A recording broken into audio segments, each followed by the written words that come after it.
Green Goddess dressing first hit the scene back in the 1920s out in California, and ever since, cooks have been using it to flavor all sorts of things, including my favorite, roast chicken, which is what I'm going to show you how to make today.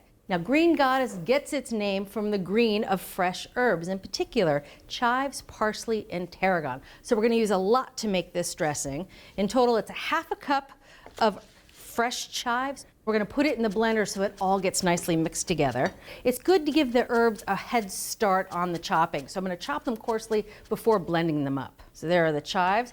Half a cup of parsley leaves. Now you want to leave out the parsley stems. Those have a bit of a bitter flavor and they're pretty thick so they don't break down so easily. But I definitely will save them because they taste great when making stock or soup.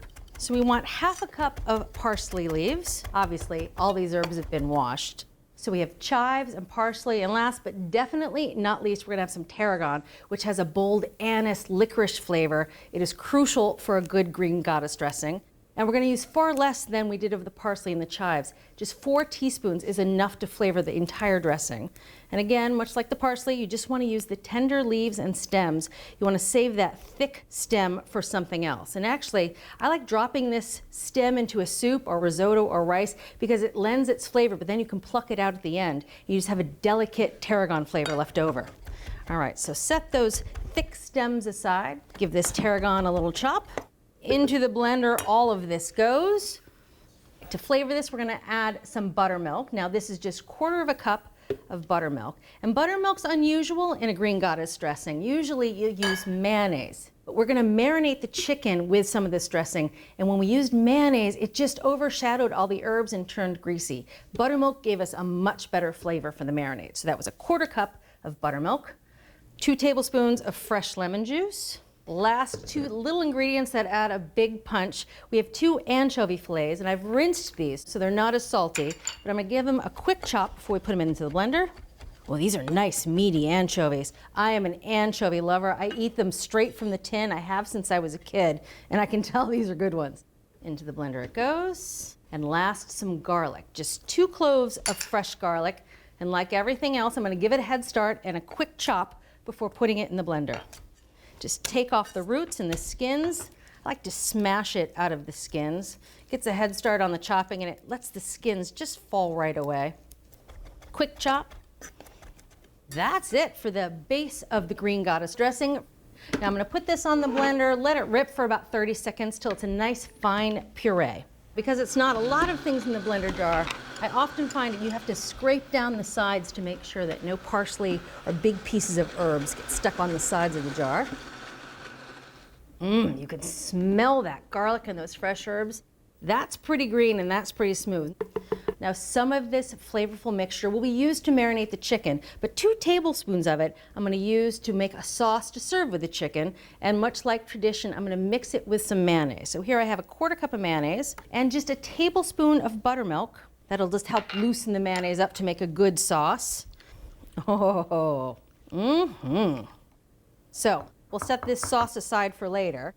And now let's focus on the chicken. Now we're gonna marinate the chicken in the rest of this dressing, but I haven't added any salt yet. All right, so into the bag, I'm gonna add 1.5 teaspoons of table salt, and I'm gonna add all the rest of this beautiful dressing. Oh, it's like someone put summer inside a blender and just blended it up. And I'm gonna get in here and scrape it all out because, as I said, this stuff is liquid gold. I'm just gonna stir this mixture a little bit to help incorporate that salt evenly into the Green Goddess. All right, we'll set that aside, and now it's time for the chicken. Here I have a whole chicken, about 3.5 pounds. Whenever I buy chicken, I almost always buy it whole and cut it up myself. That way I know the parts are from the same chicken and will cook at the same rate, but I also love the other parts, the wings and the backbones, for stock. So what you wanna have is a boning knife, and the first thing I'm gonna do is hold up the chicken by its wing. That just exposes this wing joint that you can then just easily cut around. Get in there with the tip of the knife. When you find the right spot, the knife will just go right through. So that's 2 wings. Next, it's time to take the legs off. And the legs are really just attached to the breast by skin. And so what you want to do is you want to slice through the skin.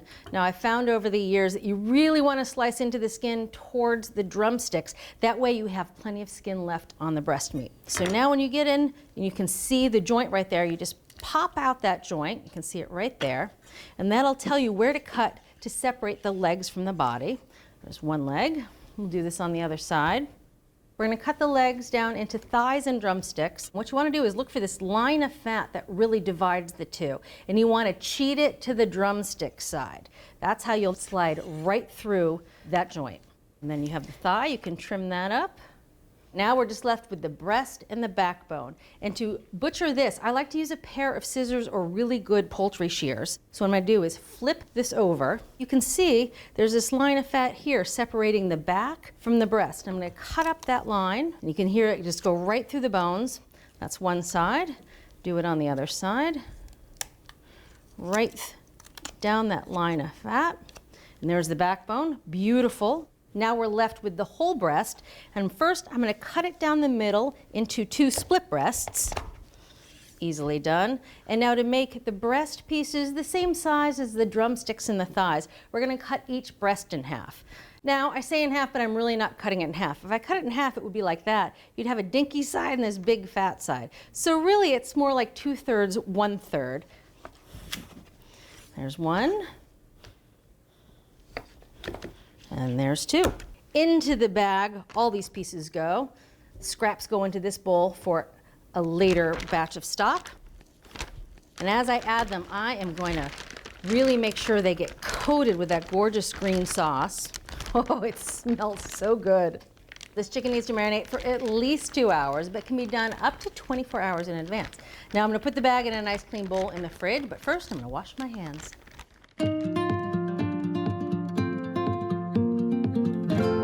This marinated chicken is ready for the oven, and here I have a rimmed baking sheet lined with foil, and that's all you need to cook this chicken. It'll sit right on the foil. The foil just makes cleanup super easy. So I'm going to roll back the edges of this bag and go in with tongs and start pulling out the chicken. Now usually when we marinate chicken, we like to wipe off the marinade before roasting. Not in this case. This marinade has a ton of flavor, and we want as much of it to stick to the chicken as possible. So as I put the pieces of chicken on the baking sheet, I'm just going to spread out the skin, make sure it covers all the meat. That way it'll get good and crisp.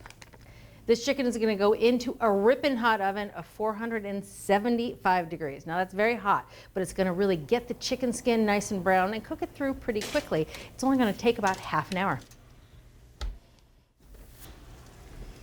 Oh, that smells good.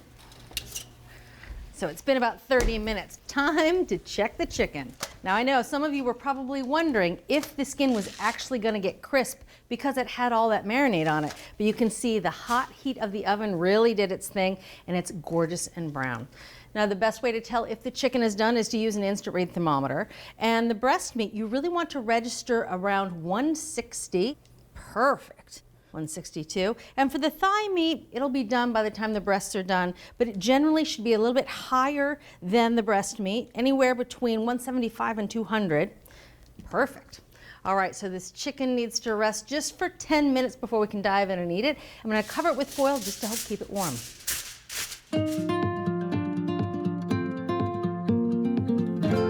The chicken is rested and it's ready to taste. Oh. It's just beautiful, isn't it? Let me get it off this hot baking sheet. Beautiful. Ooh, this looks like a nice thigh. And maybe also a breast piece. I like the white meat, but the dark meat is my favorite. A little bit of sauce.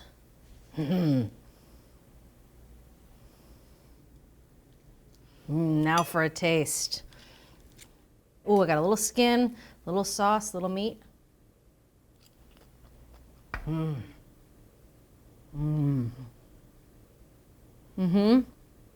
That chicken is so juicy thanks to that buttermilk brine. And you have the cooked flavor of the herbs, but then that fresh flavor of the herbs from the sauce, the garlic, the tarragon, the chives.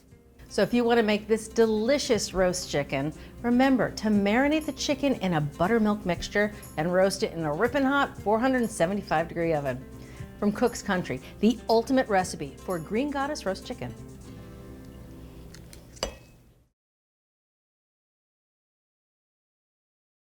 Thanks for watching Cook's Country from America's Test Kitchen. So what'd you think?